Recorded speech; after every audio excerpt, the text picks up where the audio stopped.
Hello. Thanks so much for everyone watching this live or as a recorded series. I'm Revati Prasad, the Vice President of Programs at the Benton Institute for Broadband and Society. For those who may not know us, we are a 40-year-old nonprofit focused on broadband policy, working to make sure everyone can use and benefit from open, high-quality, affordable broadband. Before Benton, though, I was a research fellow at the Institute for Local Self-Reliance, which is why it's lovely to be here with my ILSR people, Rai and Emma, who are producing today. I also particularly want to thank our panelists for today, who I'll be introducing shortly. But first, setting the scene. What are we doing here today? When we talk about broadband these days, the term unprecedented gets thrown around a lot. And rightly so. The $42.5 billion price tag for the Broadband Equity Access and Deployment Program, or BEAD, is impressive. But the Tribal Broadband Connectivity Program is also unprecedented. It allocates almost $3 billion for broadband in Indian country, and it does so directly for tribes. This was something tribal nations advocated for many years, for deployment funds to go to them directly so they can use them in ways that make sense for their lands and people, rather than rely on external providers. This webinar is going to be a first in a series that focuses on how tribal networks approach the business of broadband, how they can be structured, how they price their services, how they can strategically plan for sustainability beyond this federal investment. And of course, whether the $3 billion can meet the significant infrastructure needs in Indian country remains an open question, one that our panelists might have something to say about. Before I get further, I actually am gonna pass the mic over to Emma to introduce the series in full. Hello, thanks, Revati. My name is Emma Gauthier. I am a researcher with the Community Broadband Networks Initiative at the Institute for Local Self-Reliance. And as Revati said, the event today is hosted by the Institute for Local Self-Reliance and the Benton Institute for Broadband and Society. So I just wanted to explain a little bit about our sponsor, Waskawiwin, the sponsor for this webinar series. And Waskawiwin is a nonprofit organization comprised of a loose collection of people with a long history of building and encouraging non-traditional broadband networks. Waskawiwin builds broadband capacity in Indian country by inspiring people to create and work at tribal internet service providers in their own communities. And it also aims to demystify technology, law, and policy, as well as helping tribes build up their workforce development and gain more control over their digital futures. Waskawiwin is also the parent organization for our tribal broadband boot camps, which are in-person, multi-day events that strive to create an open and supportive culture that's conducive to building and strengthening trust so that we can continue this challenging work into the future. A little information about where this event will be posted after the fact. So this event and all future webinars will be posted within a few days of when they air on tribalbroadbandbootcamp.org, and we'll put that in the chat. But please be sure to check it out there after today and share it with other people. So with that, we'll get more into the content of the panel, and I'll pass it back to Revati. Thanks, Emma. So we have but an hour today, so today's session will be very introductory. We're merely going to scratch the surface, but hopefully it'll set you up for a more in-depth discussion on specific issues going forward. So getting to it. Today, we have assembled some of the greats from tribal ISPs. It's an all-star lineup of some of the leaders in the field, and I'll introduce them now alphabetically. Allison Mitchell, General Manager at Mohawk Networks in Akwesasne, New York. Linnea Jackson, General Manager at Hoopa Valley Public Utility District from Hoopa Valley, California. Also from California, Matthew Rantanen, President of the Waskawiwin Board of Directors, and many, many other things, including the Director of Technology for the Southern California Tribal Chairmen's Association. And last but not the least, Mona Thompson, who is the General Manager at Cheyenne River Sioux Tribe Telephone Authority in Eagle Butte, South Dakota. Quick housekeeping. Folks who are viewing this live on YouTube or Twitter, I'm not going to say X, should feel free to submit questions, and we will try to get to as many of them as we can today. But first, I get to ask the questions. So, by way of introductions, I want to first ask all of you how each of your tribal ISPs is structured. Even just going through your affiliations, there's such organizational diversity. Amongst you, we have long-established tribal telcos, we have tribal utilities, we have tribal enterprises, The structure matters because it could have implications for what kind of federal funding an entity is eligible for, or how you establish revenue or cost share agreements for with other tribal entities. So to start with, I'd love for each of you to provide a brief introduction and talk about some of the pros and cons of structuring the organization as it is. Who'd like to start? Matt? Well, I'm notorious for going last, but if you must, I will. So the Tribal Digital Village Network, is in its 23rd year of operation this year, and it started as as a vision, I guess, of the tribal chairman, the actual tribal chairpersons, as well as a professor at UCSD who saw an opportunity to marry up money and computer opportunity from Hewlett Packard to the tribes and some of the things that they were already investigating, which was getting connected to the internet. And long story short, 23 years later, there's a 650-mile network that supports 17 federally recognized tribal reservations in San Diego County area, Southern Riverside County as well. And that's a model that is fiber on each end and microwave through the middle. The business model itself is somewhat complicated, and I think this is going to be very common throughout Indian country, is that sometimes these are not networks that could be sustainable without support from other tribal programs or other tribal just efforts. So the Tribal Digital Village Network itself is about 7 people, 4 of them in the field, 3 of them in the office, and a host of equipment throughout the counties and reservations. And the issue would be that the revenue stream coming in from the return of investment of the subscribers of the network is not necessarily enough to sustain the network and all of the salaries. So many of us in the Tribal Digital Village program wear multiple hats. I am the director of technology for Southern California Tribal Chairmen's Association, and part of my responsibilities are to direct the Tribal Digital Village Network. But I also have a host of other responsibilities within SCTCA, and that allows us to sort of cost share across multiple programs for my hat for that business, and the same is for the other workers that are in the program. Interestingly enough, when in 2001, when we were fighting the E-rate battle for tribes, we tried to get E-rate for tribes and tried to get us accepted for the program, and in doing so, we complicated things further and had to start a for-profit entity at arm's reach that was able to work with our spin number company and was, because we're under a nonprofit, was able to actually bring in dollars and manage accounts. So it's quite a complicated scenario to be able to draw from subsidies, federal funding, subscription based, et cetera. So there are a lot of efforts and layers to make this work, but it is important enough to make that happen. Thank you. Mona, could I ask you to talk a little bit about the tribal telco that you are part of?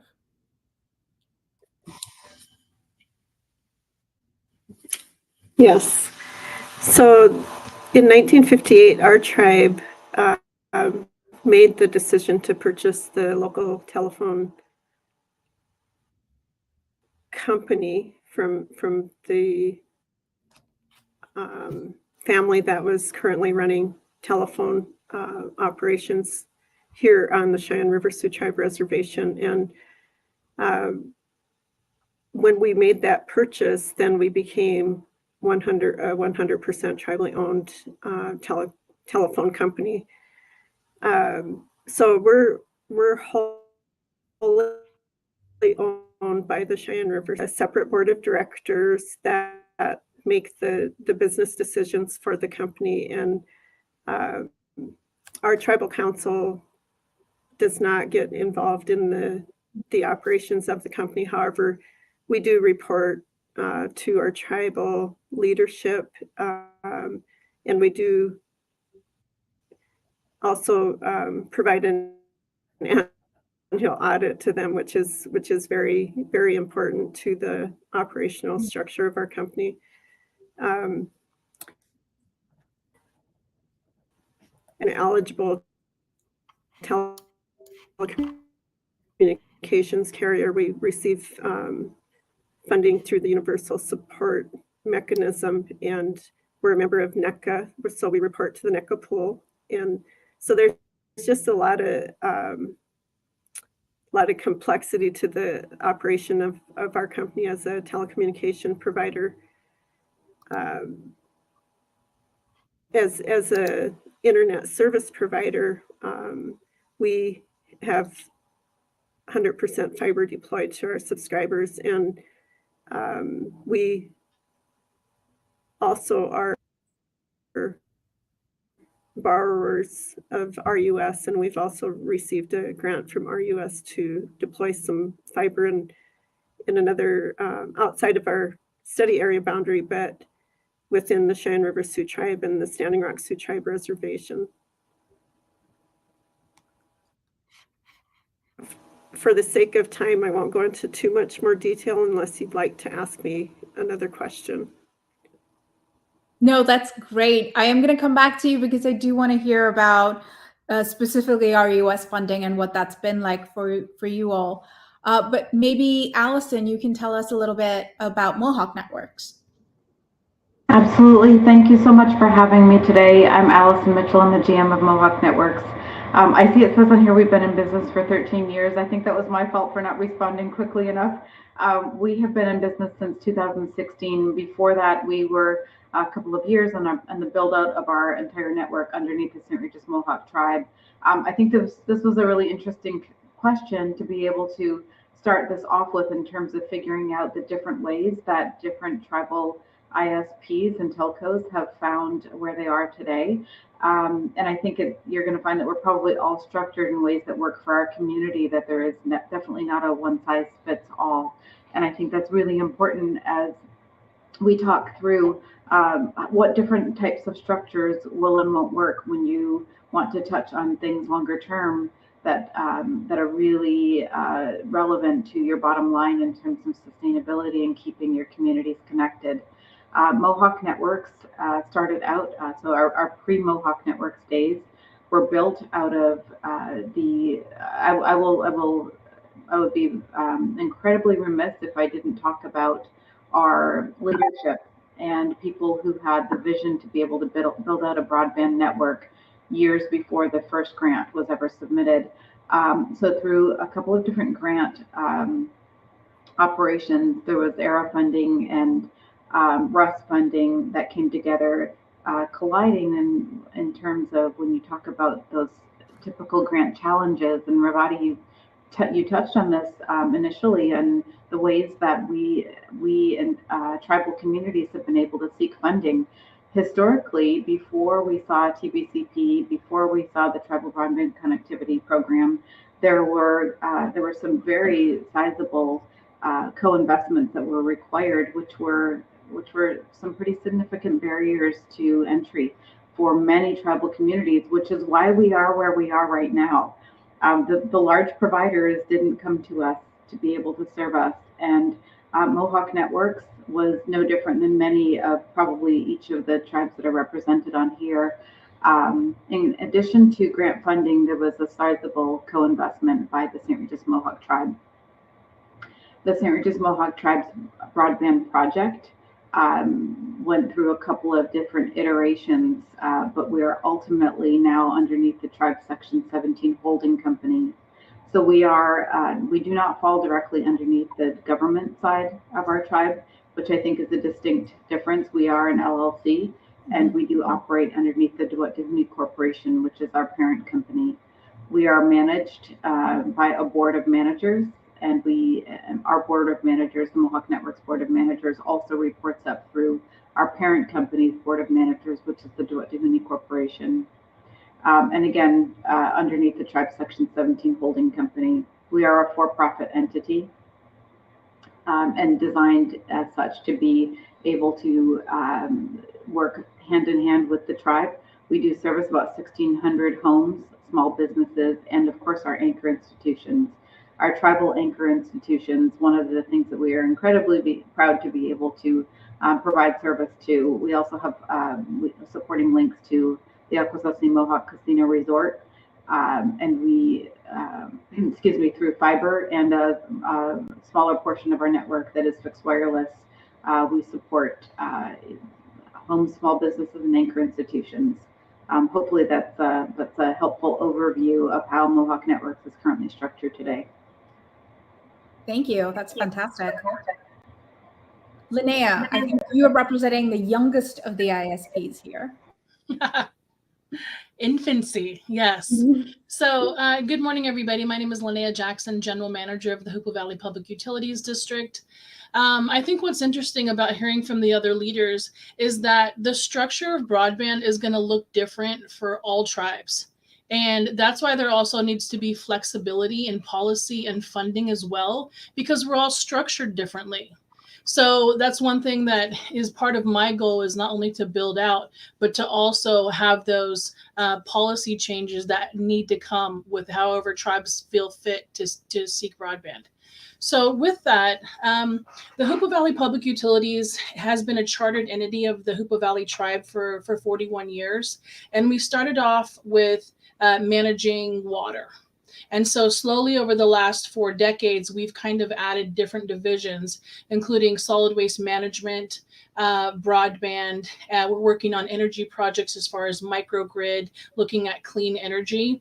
And all of those different functions offset each other. So we kind of have to have this balancing act of incoming revenue projects, multiple employees supporting different functions, because tribes mostly have a smaller capacity of staff, but they also have to rise to the occasion and manage everything simultaneously. So the Hoopa Valley Tribe's Public Utilities is kind of set up like that, where we offer different foundational utilities to serve our reservation. And it's a balancing act. We have about 20 different employees, from broadband techs to water operators to heavy equipment operators. We've been able to add 2 Class A drivers through NTIA. So we're trying to add on to our repertoire so we can do everything as much as possible in-house and learn how to appropriately manage that. And we also are, as opposed to being having our management body be the Hoopa Valley Tribal Council, we have a board of directors, a 5-member board that's elected through the Hoopa Valley Tribal Council, and largely we have to go through the approval process for that. So there is some form of autonomy there. So as the tribe not having, 60 other departments to consider, we have our elected officials, and being able to streamline that process, I really think helps business function and our ability to get things approved and moving. So that's just a little bit about Hoopa Public Utilities. As you said, we are the youngest, provider probably on this call. And one thing of note is that simultaneously, we're having to seek funding, deploy, train, in a pandemic, and then also simultaneously try and find funding, develop the business end of that. And I think that's a lot to juggle. And I think we should all kind of commend ourselves from having all of these challenges without the subsidies and offset that most providers get. So I think with tribal providers, like I said, we all look different, but we all should have the same sources of funding and revenue provided us to make sure that we're successful and we're able to be sustainable. Because as the presenters mentioned, the telecoms haven't come to us, saying, oh, how can we, serve your unserved community? That's not what happened. We're choosing, because of this lack of connectivity, to do that ourselves as tribal providers. So I hope that gives a little bit of background on Hoopa Public Utilities. Absolutely. Thank you so much. Thank you. I think Mona and Allison both sort of tipped my hand, but I want to talk broadly about CapEx next. What does it take to raise funds to build the infrastructure? And maybe I'll direct this to Mona and Linnea. I want to understand how each of you have pursued federal funding. Maybe Mona, you can talk about our US specifically, the combination of loans and grants. And Linnea, I know that you all have been recipients of one of the TBCP grants by NTIA. So perhaps you could talk a little bit about that. Mona, maybe you first. Certainly. So in 1974, our company became the first tribally owned business to borrow monies. At that time, it was Rural Electrification Association, and we borrowed $1.2 million to go from our aerial lines to buried copper lines within our 5 exchange service territory here on the Cheyenne River Sioux Tribe. So with that history, we began a long-term relationship with the Rural Utility Services. And in 2010, we had to, actually in 2008, we had to make a decision to upgrade our buried lines from copper to fiber optics. And the reason we did that was because the age of the copper was degrading the lines, and our customers were starting to get static, phone calls because the lines were getting wet. So our board of directors then made a decision to borrow money to upgrade the copper to fiber optics. So a $1 loan from RUS to do a fiber to the home project in our 5 exchange area. So at the end of 2016, we completed that project, and we have over 1,500 miles of buried fiber optic lines in our study area boundary here on Cheyenne River.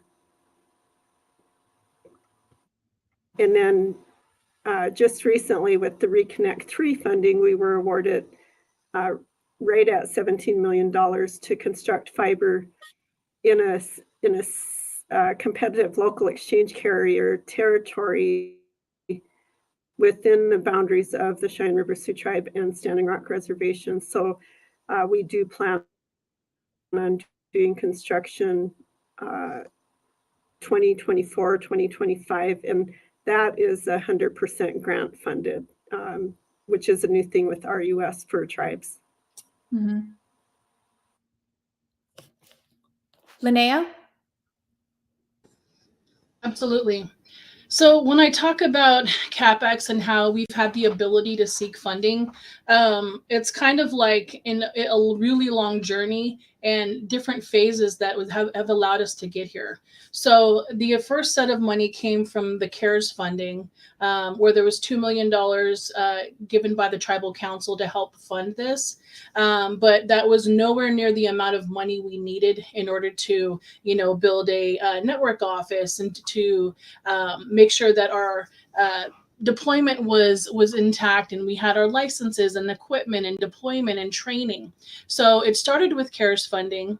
Simultaneously, we were seeking funding through the California Public Utilities Commission, California Advanced Services funding, and that was in partnership with Hunter Communications. And then we were able to build aerial fiber optics through that. The next phase would be the NTIA funding.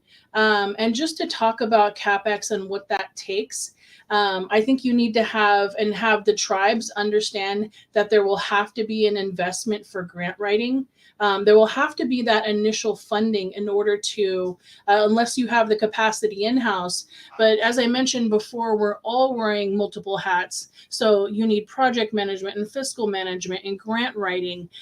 So you definitely need probably some consulting funds, and to make sure that the funding source allows that as a reimbursable cost. So the application preparation, the vetting of that needs, if that's written into the funding source, that's something that can be reimbursed.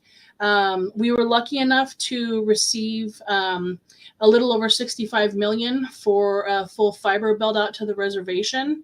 And that sounds like a lot of money, but when we submitted the application, and largely the state of California has the highest prices. So they were a little bit kind of shocked when we submitted our pricing, but that's what's market standards in the state. And so we obviously have higher prices here for supplies and equipment and the things that are necessary. So although that sounds like a lot of money, it's not going to have the full solution. We've also partnered with the California Department of Technology for middle mile broadband that the tribe is leading for 23 miles. So we've had to use resources from different funding sources over a phased period of time. So we're now probably within our 5th year. So nothing really happens overnight.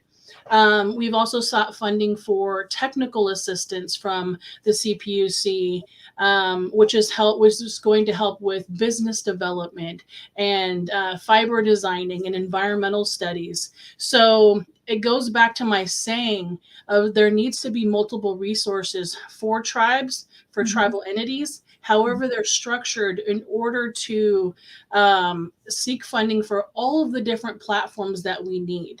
So not one funding source is really going to cover everything. So having that flexibility and the availability of resources and continued resources is critical for sustainability, because I have a hard time believing that the state and the US government is going to invest in such infrastructure funding, but not the back end on what we need to be successful and sustainable. So that's another thing with the policy changes. But I will say you definitely have to invest up front for the consulting and grant writing services. One other thing that we struggle, and maybe other tribes struggle with, is having data sets of people that are they served? What kind of devices do they have? Which is kind of something that we're doing with the digital navigator, which we'll talk about later. But that underlying data is also critical to development of these applications and having that funding structure. So those hard numbers on unserved, who has devices, what kind of systems they need, what they're using it for, partnering with maybe your medical facility or your higher education, your school districts. That's all going to be needed, I think, working with tribal resources and anchor institutions in order to make this sustainable. That's a great point, especially your point about the timeline for raising money and the investment of resources it takes into winning grants. I think that's really, you cannot be underlined enough. Allison and Matt, I'd like to pose the same question to you, but because we have such a short time, I'm going to add another can of worms to this mix, which is OpEx.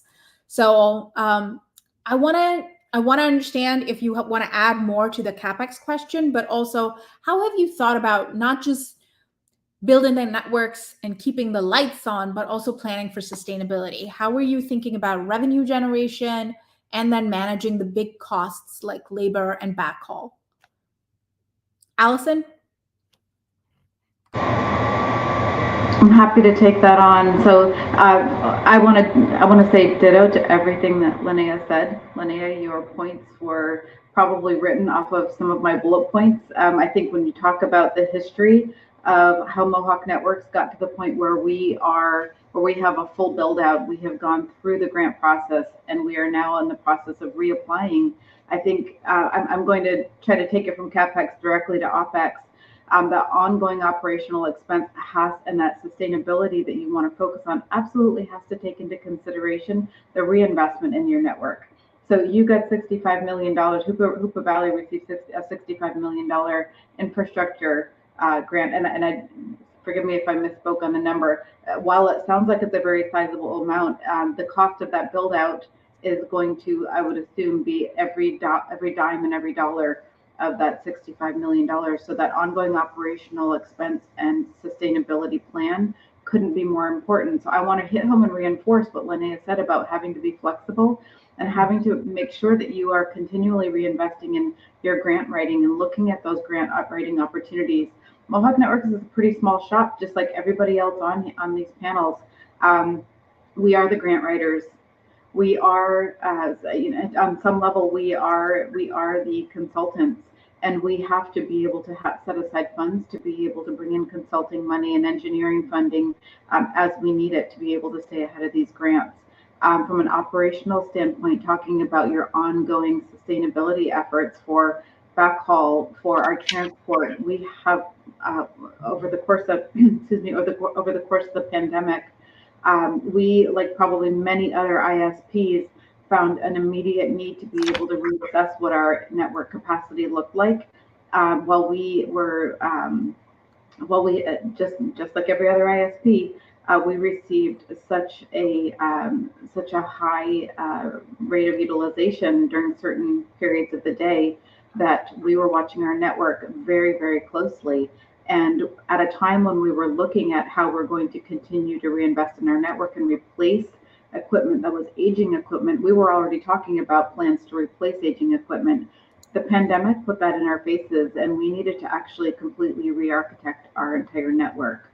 We were able to do that by working very closely hand in hand with the tribe, because we service our community. We were able to receive some CARES funding and some capital expense that allowed us to be able to look forward to our ongoing operational expenses. But that was definitely something that I want to reinforce the need to be able to do, is looking at your end of life equipment. And while that's something that you don't want to think of on the front end, you absolutely need to start thinking about it much sooner than you might anticipate. Those operational expenses and your workforce development, reinvesting in your existing workforce and making sure that your team is fully prepared to be able to handle the network demands.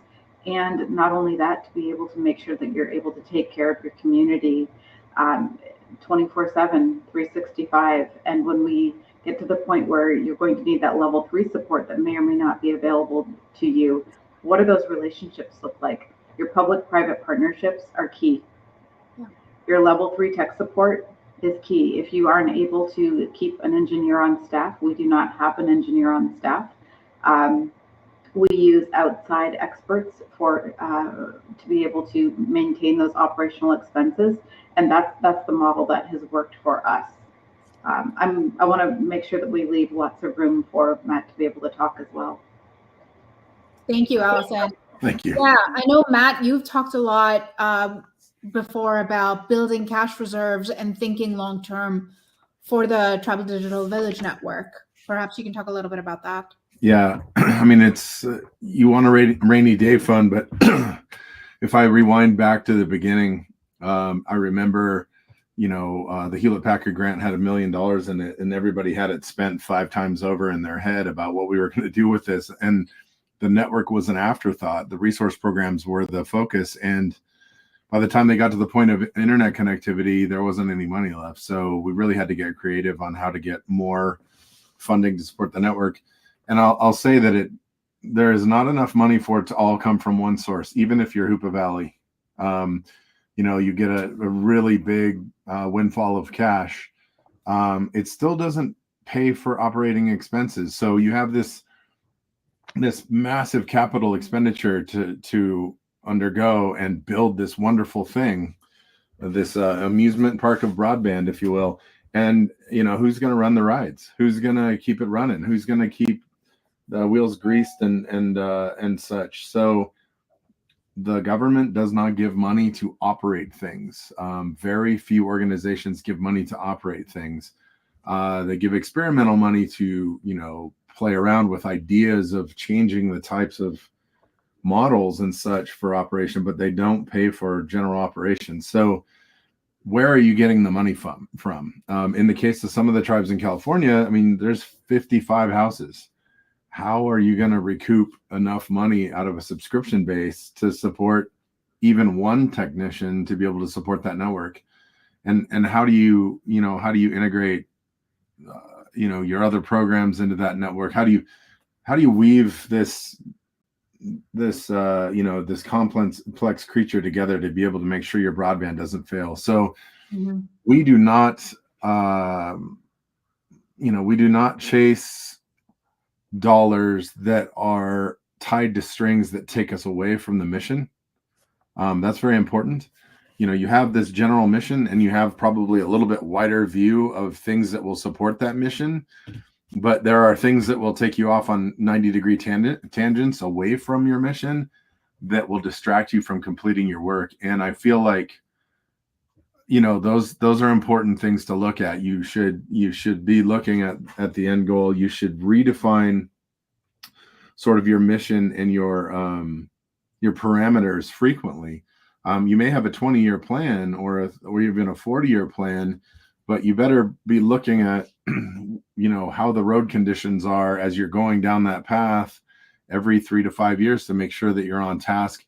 You should look at all kinds of ancillary opportunities for funding.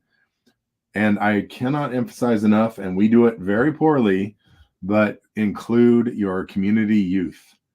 If you do not have programs that train and share this experience and share this cool creation story with your tribal youth, you will not have future employees from your community.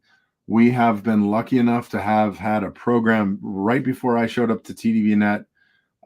There were a host of students that went out and did a summer academy where they identified tower locations. My senior network field technician and essentially my network engineer, Joseph Peralta, was a 17-year-old kid in that program. I had a shadow when I was teaching tribes how to build community web portals when I first came to the project. Paul Miranda. Paul Miranda is the daily operations manager for the TDV network, and he was 18 years old back then and came on as a shadow. So all of the youth programs that we've ever run have produced, people that want to be a part of this network in their community, as a career.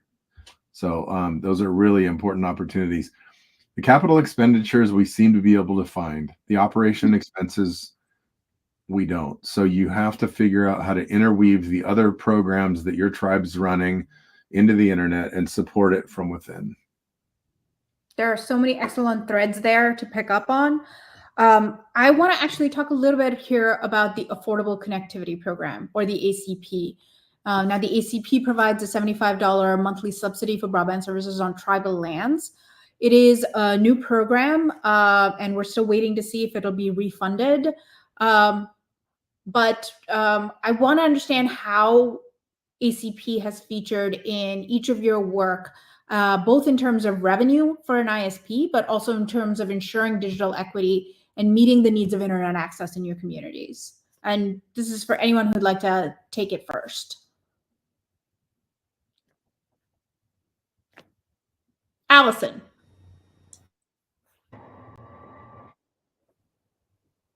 So the Affordable Connectivity Program, I think, has been an excellent program as it transitioned away from the Emergency Broadband Benefit Program. For those listeners who may have been tracking this from the beginning of the pandemic, the Emergency Broadband Benefit Program morphed into the Affordable Connectivity Program, and the impact to our communities, I think, has been pretty significant and sizable. We have, I would say, in the early days, we struggled with the eligibility. And I say that as sharing a bit of vulnerability in terms of the challenges around being able to not only help your community understand what this funding means, that this is a federal subsidy. This is not a subsidy that is given directly by Mohawk Networks. We went through the process of becoming an eligible service provider, which is key for tribal ISPs, tribally owned ISPs, and any ISPs that are supporting our communities. We have worked diligently to be able to have our front desk customer experience team learn the ins and outs of what's required for eligibility, and then turn around and be our own digital navigators and our own navigators for the Affordable Connectivity Program. I do remember when we rang the bell when we had our very first eligible participant, because that was a big deal for us. And I think anybody who's been through this process probably knows exactly what we're talking about. We also probably rang the bell when we got to 100 participants. Last month, we hit 500 eligible homes within our community. So we've come a long way. This is a federal subsidy that is really important to be able to connect our community and to keep our community connected. I love the flow and the transition of this conversation, because we went from CapEx investment to OpEx, and now we're talking about federal subsidies and programs that really help our community be able to be connected and to be able to bridge that divide, if you will, between we offer the service, but we also have ongoing operational expenses. We do have the model where we charge our customers for service, and I think most communities do as well. This is a very, for our homes that are eligible to receive the $75, that is huge. That allows us to be able to offer 100 synchronous to our families. At $75, the cost of their internet service is covered. We have, we have 500 homes that now remain connected, despite what other family circumstances may be. And I think when you talk about children having access to school, our students being able to make sure that they're able to connect and do their homework, we've removed that gap for families who may be challenged in meeting the monthly fees that are required to be able to support their own internal connectivity.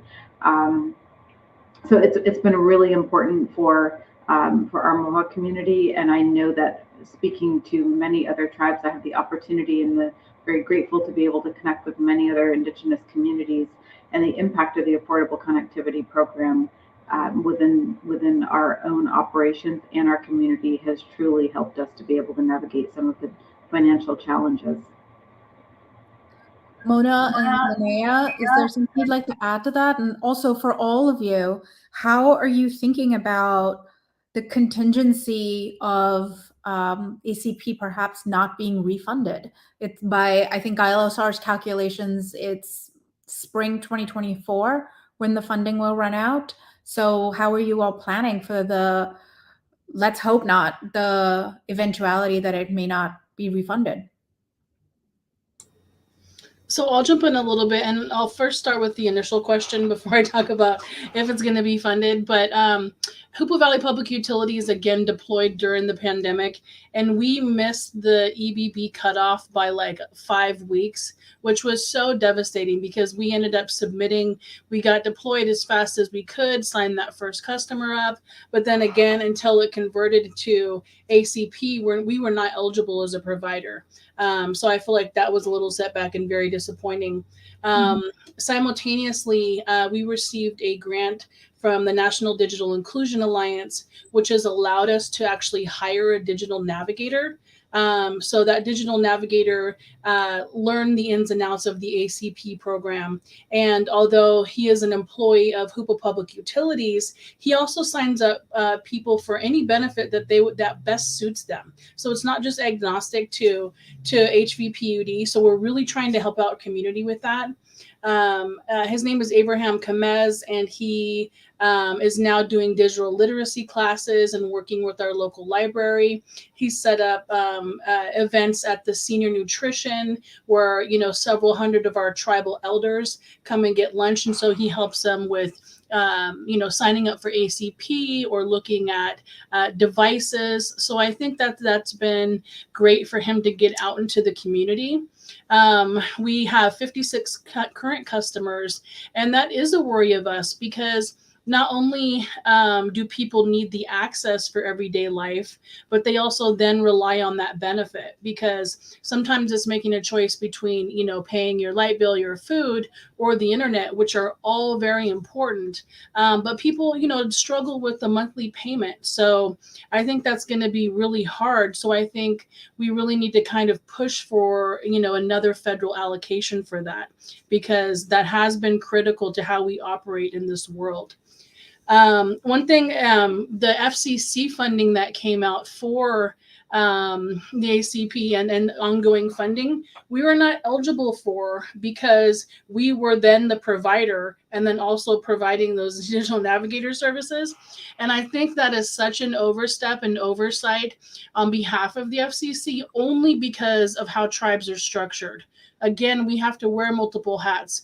We don't have the capacity. So we might providing separately the broadband services, but also the digital navigator services and the connections to ACP. So I really think that there needs to be, again, a shakeup in those exemptions and exceptions for tribal providers. But that is one thing that we are like searching for every day. How long is the funding going to last? Because you look at how many people are being provided that service, and there's variances of when the funding is going to last. You can hear March, you can hear maybe June, but that is right around the corner. And I think there's going to be a rude awakening for those people that have relied on that to provide the monthly fee for internet service. Can they sustain that on their own? And then as a business model, we're going to have to look at, we can't just be providing service for no cost, we might have to look at shutting off those people, or coming up with another solution, which is the opposite of what we want to do, because we're trying to serve an underserved community. So I'm really hoping that solutions come up in Q1 of 24. Yeah, that sounds so possibly incredibly disruptive for the community and for the ISP too. I want to shift quickly to something that Matt brought up last when he was speaking. Who's going to run the rides? How are you all working to make sure you have the workforce needed to maintain the network, do the customer service? What are the things that we should be paying attention to, and how should we be supporting that particular stream? I think I would like to hear from Mona first, and then I would like to follow up what Mona has to say, because I'm very interested in our oldest tribal telco talking about workforce, because for 65 years, they've managed to continue to have a solid force of people.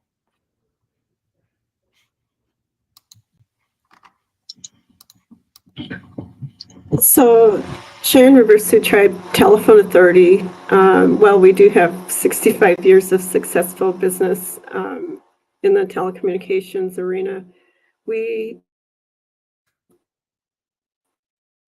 have struggled with something that is a challenge probably to all employers, but we're currently in the process of seeking and developing young people that can step into these technology roles here at our company and help our company to continue to move forward into the future. We had that tribal broadband boot camp, and we do have a program that we train all of our employees. And I think for us, it's how do we get people interested in the positions within our company? How do we actively recruit? And what can we do to empower them to be good employees and to be technology driven, to where they have an interest in what our company does and the services that we provide to all of the residential and business subscribers on the Cheyenne River Reservation. There's a couple of things Matt and I talked about when he was out here at the boot camp last week, and I think training for the people on reservations looks differently than sending them to a educational institution like a four-year college. I think the future is we bring the education to the people here on the reservation, so they don't have to leave home, so that it's not cost prohibitive. So I think we have to look at the process of training people differently than we traditionally do. How do we train a workforce, and how do we do it differently from the way that it's currently being done? Because if we want to empower people in technology, we've got to do things a little bit differently. And I think that tribal broadband boot camp is definitely a good way to help transform the way you're developing your workforce. And I'll just dovetail into that if I can. Thanks, Mona. I think I just can't say enough how. Sorry, I did your lag. I thought you were done. Sorry about that. It's one of those things, that just sort of organically happened, the tribal broadband boot camps. And I think every experience, we've all been to them on this call, participated in them, hosted them. It's been one of those things where, the community knows what it needs and has dictated like what a boot camp is over the duration of the first one to now. And I feel like it's that foundational piece that describes to tribes and to workers what is needed to move forward, like the pieces of the puzzle that you need to make the picture. And then, then the next step is, okay, where do I go get a certification? How do I go learn about these things? where do I get an engineer? How do I get contracting services? And all of these pieces start to line up, and there's a process. And I just love the natural progression from the first one that was held at my house in Southern California to the latest one at Cheyenne River. But the one at Hoopa Valley and the one at Akwesasne were just phenomenal boot camps as well. So there's just this great evolution, and there's so much compiled over the time. I will say that in the Tribal Chairmen's Association and Tribal Digital Village Network, we've not done very well at training and getting exposure to what makes the internet rather than what, how to use the internet. So there's a lot of digital inclusion and stuff like how to use your device, but there's not a lot of, who builds this and how is it made and how is it run? And the award that the Tribal Broadband Connectivity Program award that Southern California Tribal Chairmen just got 3 weeks ago is $4.5 million. And pretty much the bulk of that award is going to the use and adoption, but also the how is the internet made digital learning and training facility. So it's a 12,000 square foot facility that is really focusing on that 16 to 25-year-old person who may or may not have figured out what their future looks like and doesn't know that there's this industry where it's certificate level training and testing rather than, a 4-year program, a massive expenditure. You can do it on the reservation. You can actually have a job in and around where you live. Some of the jobs are inside. Some of the jobs can be outside. You're not trapped in a room all day. You're actually out in the field. And some of them are physical and some of them aren't. And so it's a wide variety of things for people that I don't even think they knew the industry existed until the TDV network came along. And through the vision of the Southern California Tribal Chairmen's Association and their leadership, all the chairpersons, and Dennis Turner, the executive director, who actually came up with the idea like, hey, our youth need to understand what makes the internet because there's these great jobs. Why aren't we training our youth more? And so the focus of that grant was to do that. And that's what we ended up, choosing. And so now in the next 3.5 to 4 years, we're going to have to actually implement that. But we're excited to open a door to a whole group of people that just doesn't know what makes the internet tick. That's really exciting, Matt. With last 5-7 minutes left, I kind of want to bring out something that you all have touched upon in lots of different ways, sort of talking about the importance of your work. So let's talk a little bit about digital equity. I've been fortunate enough to speak with each of you individually about your commitment to your communities and the communities you serve. So to end our discussion today, could I ask each of you to sort of reflect on the importance of a tribal ISP and how it contributes to digital equity in Indian country? Linnea, how about you start us off? So when I think about digital equity, I kind of have to start with like the lack of investment that has happened on tribal communities and rural nations. And, it kind of took a pandemic in order to get funding flowing to tribal and tribal nations. I think one thing about digital equity and having us be our own tribal ISP, we're training our own tribal members and community members. We're kind of boots on the ground. We understand that we are serving our own people and our own family members, if you will. And I think finding a solution to be able to provide an affordable solution that we can cover our overhead, that we can allow them to have sound service. We're the ones that, because we also struggle with power here. And so power and connectivity go hand in hand. So I think that we're also the ones that are going to go above and beyond to make sure that during emergencies, because, we have weather outages here and people rely on that form of communication, that we are stepping up to the plate and being able to provide sound service, especially when it's needed. So I think our goal here is to be able to be the provider on the reservation. And now we're actually seeking outside regions on neighboring cities so we can be sustainable, so we can provide that equity across the region, and also look to provide the ongoing maintenance as well. So I think when I think about digital equity, it's about having sound service that's affordable, that's reliable, that we're providing other services in order to make sound internet providing for the region. Thanks so much, Linnea. Allison.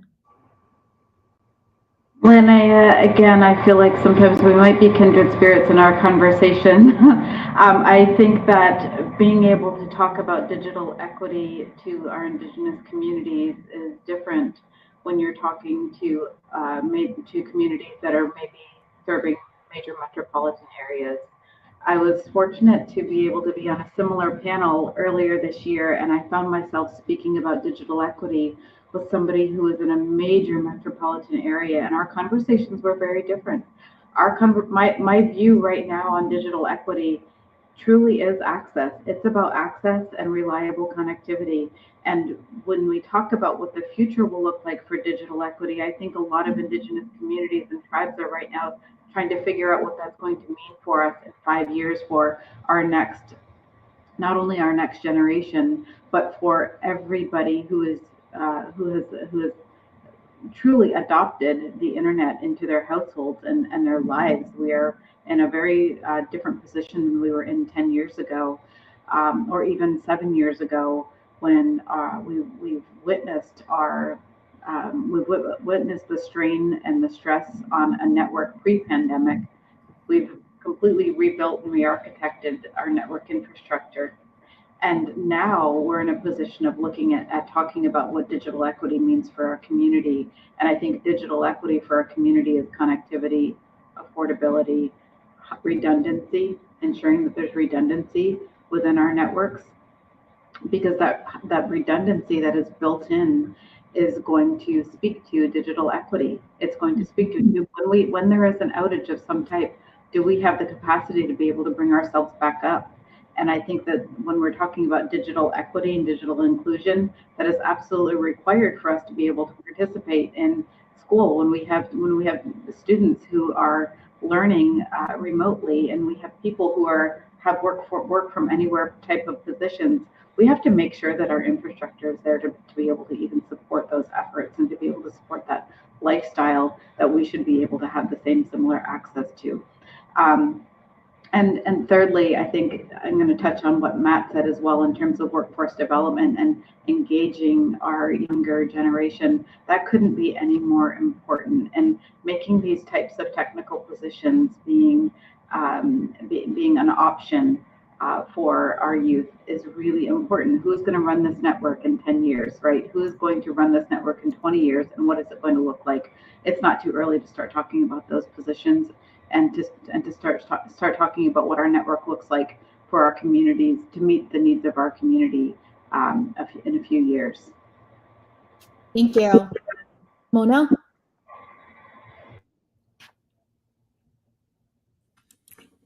So the pandemic really did drive the unserved, underserved tribal nations, and how much there is no connectivity to a lot of tribal lands. Poorest counties in the nation, how do you make it affordable to the end user? Just a lot of challenges, I think, that tribes are facing, and as Linnea stated, for a tribal nation that's new in this tribal BSP, ISP arena, to be able to lean on consultants and engineers, anything that can help them be successful is so critical to continuing to provide for them. It's just so important. The ACP program helps with that digital equity. It helps people afford that broadband service. It's so important, and I just can't imagine what it's going to do to people that could possibly lose that connectivity because ACP program is no longer there. With that, I'll stop. I know we're on a time crunch here, so I'll just stop at that point. Thank you. Thank you so much, Mona. That's a really great point. Matt.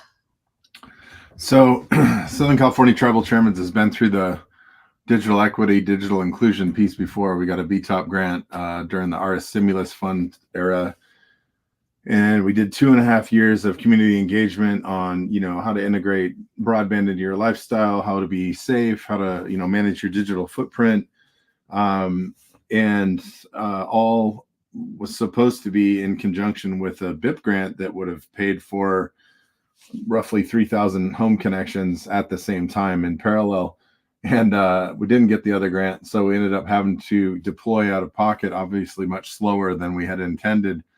And it caused a lot of issues for TDVNet at the time, because a lot of people did understand how it could change their lives and the steps they could make to better their experience of being out on a reservation and have access to the rest of the world, but we couldn't get to them fast enough.